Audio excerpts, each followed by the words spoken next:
Olá, eu sou a doutora Jéssica Arieira, sócia do escritório Arieira e Pires Advogados Associados e professora do canal Aduaneiro em São Paulo. Senhores, hoje estamos aqui para apresentar o curso Tudo sobre Drawback para a área jurídica. Veja o direito aduaneiro sob uma nova perspectiva e uma área muito interessante para a atuação. O nicho é específico, as demandas são altíssimas e a escassez de profissionais. O curso objetiva exatamente isso, fornecer ferramentas suficientes para que os senhores possam ingressar e prospectar novos clientes nesta área de atuação. A importância do drawback é tanta que representou do ano de 2010 a 2014 quase 30% de todo o benefício fiscal concedido no país. Veja, senhores, esse dado foi fornecido pela Receita Federal, está disponibilizado em seu próprio site e mostra quão importante esse regime aduaneiro especial é para o país. Entendemos que trata-se de um assunto muito complexo e, por isso, começaremos do zero. Falaremos de conceitos, princípios, construiremos juntos premissas básicas para termos um raciocínio seguro, sólido, para que os senhores possam atuar e obter sucesso nas possíveis demandas. Bom, o primeiro ponto que precisamos esclarecer é que o nosso objeto é o direito aduaneiro. Muitos autores englobam o direito aduaneiro como ramo do direito tributário. Não nos parece a posição mais correta, posto que a própria legislação, o STJ em suas doutrinas também, vamos ver mais à frente, separa essas matérias. O direito aduaneiro, na Lei 10.833 de 2003, tem uma capitulação diferente. Veja que até o artigo, salvo engano, 58, fala da legislação tributária. E, posteriormente, o subtítulo vem falando da legislação aduaneira. Então, se o próprio legislador já especifica a diferença dessas duas áreas, por que não fazê-lo? Veja também, podemos dar outro exemplo, que crimes contra falta de pagamento, em razão de tributos a menor, são crimes contra a ordem tributária.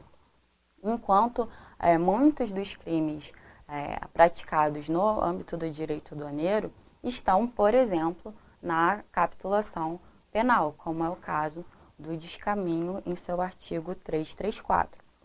Bom, além dessas fundamentações, trago também a Regina Helena, ministra do STJ, que em inúmeros julgados também faz a distinção do direito aduaneiro para o direito tributário. Por essa razão,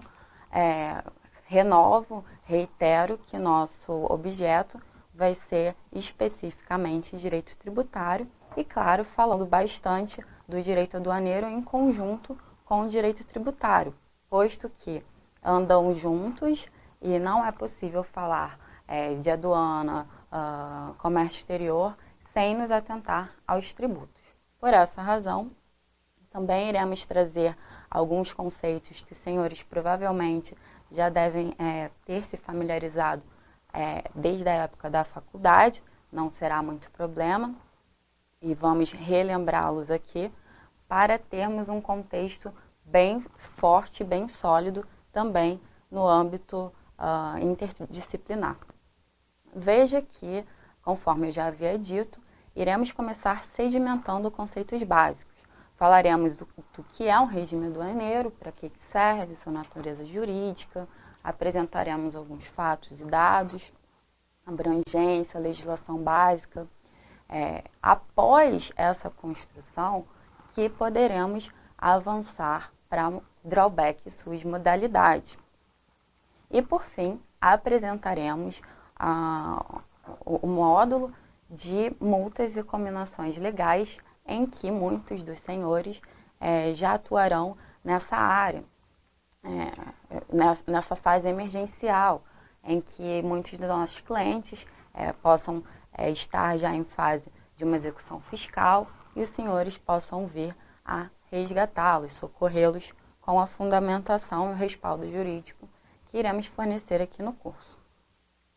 Bom, importante ressaltar que não é nosso dever aqui competir com o despachante. O despachante aduaneiro, ele atua no âmbito operacional deste regime, no âmbito operacional do sistema, junto ao SESEX, que é a Secretaria de Comércio Exterior.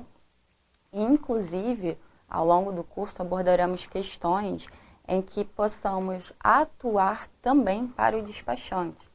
Então, o nosso foco, a nossa função principal vai ser nas questões tangenciais dessa operação. Fundamentos jurídicos para incentivo à tributação, para desonerar a tributação. Daremos a ele cláusulas contratuais necessárias à prestação de serviços que ele precisa também da segurança jurídica. Iremos ver ao longo do curso.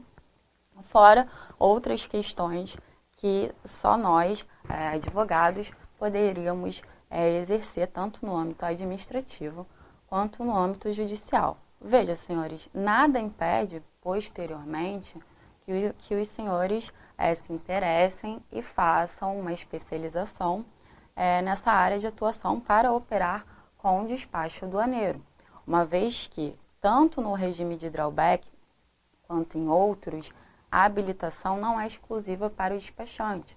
É possível que um preposto da empresa também faça a operação, mas é claro que é preciso muita capacitação, estudos, e não é a nossa intenção aqui nesse curso, ok?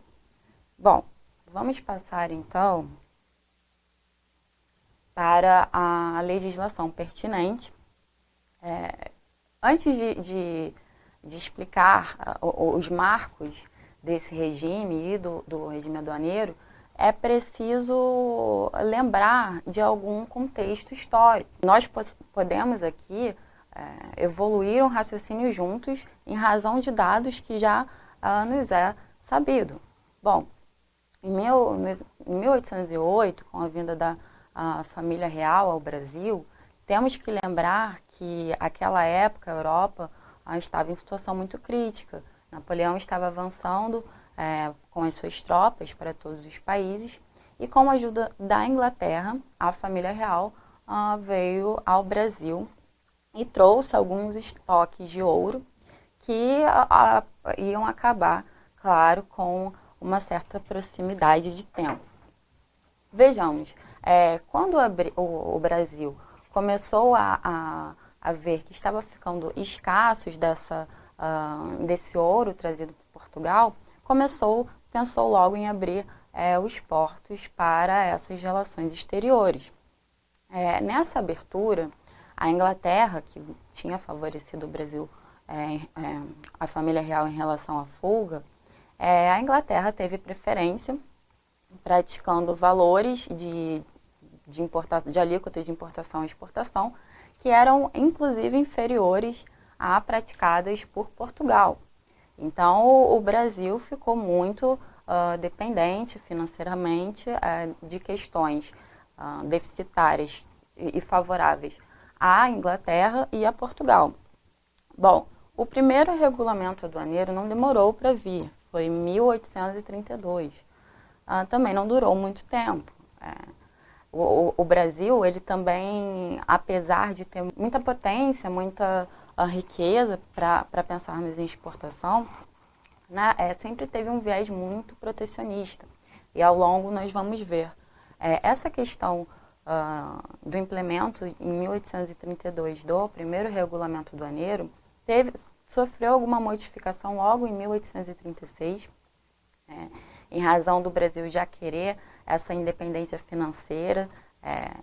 À época, o Brasil tentou baixar todas as alíquotas para pedir apoio aos países que se fizesse uma abertura, né, um corte dessa dependência financeira que tinha tanto de Portugal quanto da Inglaterra. Então, o nosso contexto histórico, inicialmente, é mais ou menos esse. Foi aí que começou a praticar as atividades de comércio exterior no Brasil. Apenas um adendo, que comércio exterior e comércio internacional são também institutos diferentes, terminologias diferentes, que não podem ser confundidas. O comércio exterior, ele é a relação, é o Estado se disciplinando em relação aos outros países, é a legislação doméstica. Quando falamos de regulamento aduaneiro, como o Brasil se comporta em relação ao cenário mundial. E o comércio internacional é o contrário, é a relação que se dá à legislação lá fora e o que será de diretriz, o que terá de resquício no Brasil, como tratados, como convenções. Daqui a pouco vamos falar da OMC, a qual o Brasil é participante, o Mercosul, mas é nesse sentido. Então, continuando, foi a primeira vez que o Brasil teve contato com essa relação de comércio exterior à época. Bom, conseguindo a sua independência financeira, conseguindo majorar as alíquotas, muito tempo depois, o Brasil já um pouco mais fortalecido, tanto em questões de importação quanto de exportação. Em 66, já pulei bastante, mas em 1966, foi instituído o Decreto-Lei 37, como também o marco do nosso regulamento aduaneiro, que traz o marco também do drawback e de outros regimes especiais. E também foi o ano que instituiu o nosso famoso CTN, Código Tributário Nacional.